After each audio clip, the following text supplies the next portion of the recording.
맛있고 멋있는 우리 술을 찾아 떠나는 불금의 교양학 시간입니다. 주류문학 칼럼니스트인 숙명여대 미래교육원 명욱 교수 나와 계십니다. 안녕하세요. 안녕하세요, 명욱입니다. 네. 지난주에 서울에 전통주 있다는 사실 생각 못한 사실 알려주셨어요. 네. 서울의 전통주. 네, 삼해주. 삼해주. 해주. 네, 맞습니다. 이것도 역시 소주 형태도 있고 청주 형태도 있다고 맞습니다. 말씀해 주셨었죠. 네. 삼해주. 네. 자꾸 잊게 돼가지고요. 제가 다시 한번 복습 차원에서 여쭤봤고요. 네. 그럼 오늘은 어떤 전통주를 소개해 주실 건가요? 네, 지난주에 그러니까 서울의 술을 소개했으니까 네. 가장 또 끝으로 한번 가봐야 되지 않겠습니까? 네. 네, 그래서 가장 끝자리의 술. 네. 가장 끝자리에 있는 술요? 네, 바로 땅끝마을이 있는 곳. 아, 해남의 그쵸. 진양주라는 술을 한번 소개해 볼까 합니다.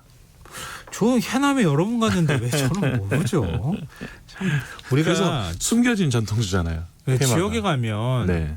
지역 분들한테 네. 여기는 전통주 뭐가 있습니까? 이렇게 물어보시고 네. 전통주는 원래 굉장히 뭐라 그럴까요? 정직하게 만드는 술이잖아요. 그렇죠. 맞아요. 그러니까 조금 가격이 있으시더라도 꼭 가셔서 한번 맛을 보시기를 권해드리고 싶은데 제가 그걸 안 했는 모양이네요.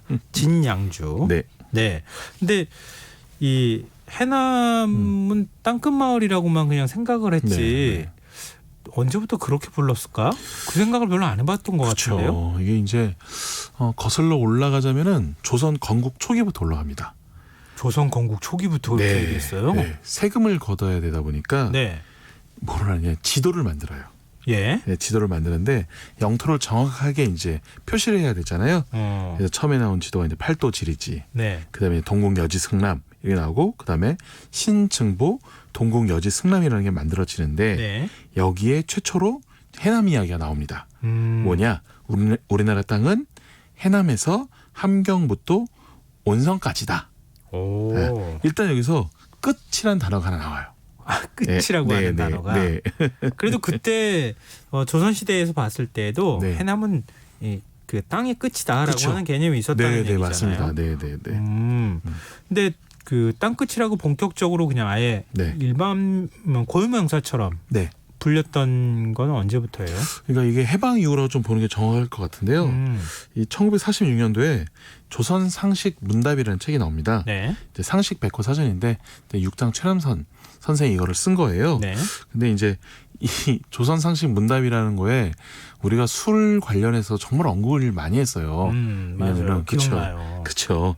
조선에 유명한 세 가지 술이 뭐가 있느냐 했었을 때 이제 거기서 이강주 그리고 중력고 가목로 이런 술이 있다. 그래서 그걸 이제 후대 사람들이 이제 조선 3대 명주다 이렇게 얘기하는 그 내용이 이 조선 상식 문답이라는 책에 나와 있는데 역시 해남에 대한 땅끝에 대한 이야기도 나와 있습니다. 그래서 이게 이제 조선 상식 문답이니까 조선의 상식을 문답식으로 풀어낸 거예요.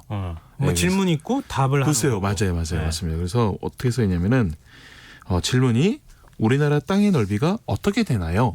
라는 게 있고 답은 뭐냐면은 땅끝에서 한성까지가 천리고 한성에서 함경부터 온성까지가 2000리. 그래서 북쪽이 훨씬 길어요. 그렇죠. 네, 맞습니다. 그래서 3000리 강산이다. 여기서 이제 이 3000리 한 말이 나오게 되고 그래서 이제 결과적으로 이제 1946년부터다.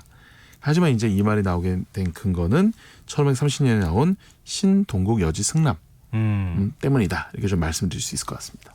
그러면 해남이 땅끝이라는 얘기는 딱 정립이 됐는데 진양주는 그러면 진양주는 어떤 술일까가 궁금한데요. 이 진양주라는 이름만 보면은 우리가 어느 정도 좀 예측을 해볼 수 있는데요. 진은 뭐냐면 진실할 때 진입니다. 저 아까 솔직하게 빚는다고 말씀하셨죠. 양은 뭐냐면은 양조하다. 솔직하게 빚은 술이에요. 그래서 아까 전통주에 대해서 그 의미를 정확하게 전혀 모르고 모르고 말씀하신 건데 저도 생각났어요. 갑자기 말씀. 제가 솔직하게 얼굴 아무것도 모르고 지금 질문한 것 같아 보이시지 않으셨어요? 정말요. 저희가 원고에 없잖아요. 진양주의 뜻에 대해서. 그러니까요. 제가 이건 무슨 기시감이죠? 이게 네, 그래서 정말 뭔가 저하고 솔직하게 맞을 만한 술인 것 같습니다. 맞습니다. 느낌이. 진실하게 빚은 술 이런 뜻이고요. 네. 그러면 이게 어떤 청주인가요? 네. 아니면 뭐 소주인가요? 어떤 술인가요? 청주 계열의 이제 맑은 발효주죠. 맑은 청주 계열이니까 이제 맑은 술이고 이제 소주가 아닌 발효주 쪽인 거죠. 네. 그래서 이제 기본적으로 이제 해남에 장흥 임시 집안의 술로 알려져 있고 네. 원래는 근데 궁중의 술이었어요. 그래서 이 궁중의 술인 것이 인정이 돼서 전라남도 무형문화재 제25호로 지정이 됩니다. 1994년도에. 보통 이제 궁중의 음식도 네. 이 어떤 지역에서 하시는 네. 경우도 있고 네, 그렇거든요. 네, 네, 그런 맞습니다. 것처럼 근데 궁중하고는 너무 멀잖아요. 그렇죠. 한성하고는 너무 멀잖아요. 땅 끝인데. 네, 그렇죠. 그 술이 어떻게 거기에 가 있어요? 이게 좀 굉장히 복잡합니다. 네. 네, 복잡한데 먼저 조선 헌종 때 구한 말이에요. 헌종 때 술을 빚던 궁녀 최 씨가 궁에 있다가 영암에 있는 광산 김씨 집안으로 시집을 갑니다. 네, 근데 이 광산 김씨 집안 자체가 굉장히 조선시대 내척 외척으로 유명했던 집안이에요. 네. 네, 그런데 여기서 광산 김씨 집안에 시집을 갔는데 여기에 광산 김씨의 딸에게 술 빚는 법을 전수를 해요. 그래서 이 술 빚는 법을 배운 광산 김씨의 딸내미가 어디로 시집을 가느냐? 네. 해남의 장흥 임씨 집안으로 시집을 가면서 임씨 집안의 여성들에게 이 진양주라는 술이 이제 전수가 된 것이죠. 다 우리나라 네. 뭐 음식도 그렇고 술도 그렇고 다 여성들의 손을 거쳐서 그렇죠. 간 거군요. 알고 보면 그리고 다 친척이에요. 엮어 가면은 이 집안 사람이 저쪽 가고 저쪽 이 집안 가고 하면은 그래서 이제 한민족이라고 우리가 이제 고집을 하는 것이 그런 이유가 아닌가 싶기도 하고요. 근데 헌종은 굉장히 잘생긴 거 그렇죠. 예. 이 조선 최대 이제 훈남이라고 불렸던 왕이 헌종입니다. 네. 헌종인데 그래서 영화 흥부 같은 경우에는 정혜인 씨가 이 헌종 역할을 맡아요. 아, 영화 흥부에서. 예, 영화 흥부에서 굉장히 훈남이죠. 네. 또 아버지는 누구냐? 이 헌종의 아버지는 박보검 씨입니다. 나이가 네. KBS 구름이 그린 달빛에서 네네. 이제 이 헌종의 아버지인 효명세자 역할을 박보검 씨가 해요. 근데 이제 시대적으로는 좀 암울했던 시대였어요. 뭐냐면 구한말이기도 하고 또 안동입시의 세도 정치가 진행됐던 때였지만 뭐 어떻게 돌고 보면은 결국은 이 진양주는 박보검 씨와 정혜 씨에서 유래한 술이 아닌가라고 무리하게 한번 말씀을 드려봅니다. 네, 무리했어요. 그건 무리였어요. 방금 전에 궁중의 술이 어떻게 이제 전수가 됐는지 거기까지는 좋았는데, 근데 지금 이제 그렇게 되면 사실 뭐 우리나라 궁중의 음식이라고 얘기하고 궁중의 술이라고 얘기하지만 그 술은 또 어디서 생겼겠어요? 맞습니다. 궁중에서 꼭 생겼다고 하는 보장도 없어요. 맞습니다. 어떻게 보면 누군가가 또 궁중에 들어가면서 가지고 갔을 수도 있는 거 아닙니까? 그 어떤 술 같은 경우에는 공을 내린 신하에게 이 술을 하사함으로써 그 술 빚는 방법이 그대로 전수가 되는 경우도 있어요. 네. 그리고 그 벼슬을 하던 뭐 참봉이 내려와서 낙향해서 그 술을 빚는 방식이 민간으로 전해지기도 하고 그런 것들이 좀 있죠. 다 왔다 갔다 한 거죠. 거죠.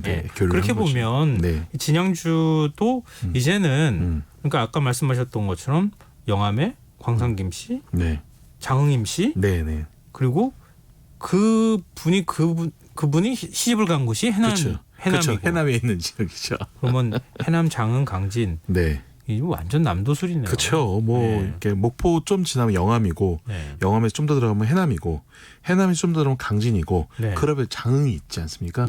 참 정말 맛집들 정말 유명한 것도 많은 곳인데 여기 남도의 술이다 이렇게 좀 말씀드릴 수 있을 것 같아요. 여기 가보신 분들은 아시겠지만 이 산세도 굉장히 이쁘고요. 아름답죠. 처음 남도를 대학 때 갔었는데 지금으로부터 근 한 30년 가까이. 근데 그 아름다움에 완전히 반했었어요. 맞아요. 지금하고 완전히 달랐잖아요. 지금보다 교통이 워낙 안 좋았던 시절이었는데 정말 힘들게 가면서 봤던 기억이 나거든요. 몇십 년 전인가요? 네, 몇십 년 전입니다. 하여튼 이 술 얘기를 좀 해주셔야죠. 이 술은 어떻게 만듭니까? 기본적으로 당연히 이제 진양주, 솔직하게 만든 술이니까 당연히 첨가물이나 뭐 인공 감미료 이런 게 전혀 들어가지 않겠죠. 네. 그리고 찹쌀과 누룩으로만 100일 푹 발효시켜서 숙성해서 만드는데 네. 찹쌀을 어떻게 만드느냐? 이제 죽을 써서 만들어요. 찹쌀을 죽을 써서 만들. 찹쌀 죽으로 만드는 술이고요. 예. 근데 이거 무엇보다 이제 뭐가 제일 중요하냐? 물이 제일 중요하다고 합니다. 포천도 물이 좋아서 그렇다. 그렇죠. 예. 뭐 그런 얘기도 해주셨잖아요. 맞습니다. 근데 이 남도 하면은 또 가장 유명한 산이 하나 있어요. 이쪽 광주 쪽에서 쭉 내려오면서 담양을 거쳐서 이제 영암을 거쳐서 이제 해남까지 가는. 이게 담양하고 광주하고 뭐 같이 붙어 있으니까 네, 그렇다 네, 치고 이제 광주에서 내려갈 때 네. 영암 네. 그리고 해남이 되는 거죠. 예, 해남. 네, 맞습니다. 뭐 강진도 거기에 있고. 네, 좀 더 내려오면 강진이 있고요. 예, 장흥은 좀 더 옆쪽으로 좀 옆으로 가야 비껴가지고 되죠, 옆으로 그러니까. 비껴가서 이렇게 가는데 저 무슨 산인지 알아요. 네, 무슨 월출산. 아, 가다 보면 보여요. 정말 멋있어요. 굉장히 웅장하고 멋있잖아요. 예, 맞아요. 그 암산인데 바위로된 암산이지만 네네네. 그게 정말 안개가 쫙 꼈을 때 정말 저는 대학교 1학년 때 그때 이제 뭐 자원봉사 농활 한다 그러면서 이제 갔었는데 해남을 예. 그때 월출산을 봤던 그 기억이 아직도 굉장히 생생해요. 예. 몇십 년 전? 네, 감사합니다. 네. 네. 그래서 여기에 물로 여기서 흘러나온 물로 술을 빚는데 당연히 이제 뭐 강물이나 이런 건 아니겠죠. 네. 그래서 그 지하 200m의 우물로. 근데 이 우물의 원수가 어디냐? 바로 이 월출산이 되는 거죠. 네. 지금 청취자분들이 이 술이 이게 어떤 맛이 납니까? 이거 궁금해서 질문을 또 해주시는데요. 네네. 어떤 맛이 나요? 보통 우리 찹쌀 이거는 이제 저도 많이 들으면서 배워서 찹쌀이 들어가면 약간 단맛이 난다. 이런 거는 이제 알고 있잖아요. 근데 아까 찹쌀을 풀로 죽을 넣어서 만들어서 넣는다고 하셨으니까 그 맛은 있습니까? 단맛이 어떤 맛이라고 표현하면은 꿀맛과 같다라고 표현한 분도 계세요. 꿀맛요? 네. 굉장히 달아요. 달고 일단은 꿀이 이게 점성이 되게 강하잖아요. 네네네. 근데 이 찹쌀도 점성이 강하잖아요. 네. 그러니까 단맛도 있고 점성도 가다 보니까 꿀맛과 같은 달콤함이 있다라고 표현하는 분도 계시고요. 또 100일 숙성을 하다 보니까 아무래도 숙성된 맛이 많이 느껴져요. 근데 그 숙성된 맛을 보통 이렇게 전통주나 이런 게 하시는 분들 입장에서는 장향이 난다라고 표현해요. 장향. 예, 간장할 때 간장 맛. 예, 간장, 된장. 느껴지는 발효된 맛. 그러니까 치즈가 우리가 숙성을 오래 한 것 같은 경우는 약간 쿰쿰한 맛이 있잖아요. 실은 여기서도 살짝 그런 맛이 있어요. 근데 그런 맛이 오히려 더 매력적으로 느껴지는 거죠. 예. 그래서 마시고 난 다음에 약간 점성 있는 단맛과 그 치즈 향 같은 게 잘 어우러지는 그런 느낌이다라고 말씀드릴 수 있을 것 같아요. 그러면은 좀 단술을 좋아하시는 분들, 이런 분들한테 좋겠네요. 맞습니다. 그래서 이거는 좀 맛이 비슷한 그 계열의 전통주들이 좀 있어요. 대표적으로 이제 지난번 한번 소개했던 문경 호산춘, 그리고 한산 소곡주. 소곡주도 그렇죠. 굉장히 달죠. 그 면천 두견주, 그리고 경주 교동법주. 그러니까 약간 맥락을 이어서 비슷한 맛들이 있습니다. 여기서는 다들. 그래서 굉장히 과실량이 풍부하면서 깔끔하게 딱 떨어지는 전통주도 있고 이렇게 살짝 단맛과 그 장향, 치즈 같은 장향이 좀 느껴지는 술들이 이런 소곡주나 경주 교동법주나 이런 진향주 같은 술에서 나오는 맛과 향이죠. 입에서 착착 감기는 느낌이 맞습니다. 술들이잖아요. 맞습니다. 근데 뭐 남도 음식하고 얘기를 안 할 수가 없네요. 이런 술에는 어떤 음식과 잘 어울릴까요? 일단 해남이 워낙 뭐 그 음식으로 유명하니까요. 유명한데 그 나의 문화유산 답사기에서 나오는 이제 천일 땡땡 식당에 이제 떡갈비가 유명하죠. 하고 또 해남이 또 토종닭 요리가 또 유명합니다. 그렇죠. 알고 있습니다. 그렇죠. 토종닭 요리가 또 유명하고 또 바다에서 잡히는 이런 바로 옆에 완도랑 붙어 있잖아요. 또 전복. 이런 것도 정말 유명하고 저는 최근에 갔던 곳 중에서는 이제 여기가 세계문화유산으로 지정돼 있는 그 두륜산의 대흥사가 있지 않습니까? 여기서 먹은 산채 비빔밥이 그렇게 좋더라고요. 주말에 가만히 있지 못하게 지금 만들고 계시는데요. 사회적 거리를 또 우리가 지켜가면서 그때마다 이 양조장 가볼 수 있습니까? 일반적인 양조장이니까 우리가 그 불금의 교양학에서 소개했던 양조장들만큼 확 오픈한 곳은 아니에요. 근데 예약하고 견학을 하겠다 그러면은 오셔서 뭐 보여주기도 하시고 뭐 시음도 해주기도 하시니까 구입도 가능하고요. 네, 한번 전화를 한번 해보시는 게 제일 중요하다. 네, 알겠습니다. 네. 오늘은 해남 진양주 네. 기억 꼭 해주셨으면 좋겠습니다. 언젠간 남도 가셨을 때 한번 찾아보시면 좋을 것 같습니다. 술에 대한 재미있는 이야기 들려주신 분은 숙명여대 미래교육원 명욱 교수였습니다. 고맙습니다. 감사합니다. 오늘 모바일 상품권 당첨자는 홈페이지 공지사항에서 확인하실 수 있습니다. 주말에도 강원 지역을 중심으로 지금 비가 많이 내릴 것이다 라는 예보가 나와 있고요. 실제로 지금도 이 시간에도 비가 내리고 있는데요. 비 피해 없도록 각별히 주의하셨으면 좋겠습니다. 끝곡으로 린의 시간을 거슬러 띄워드리고요. 저는 이번 주 순서 모두 마무리하겠습니다.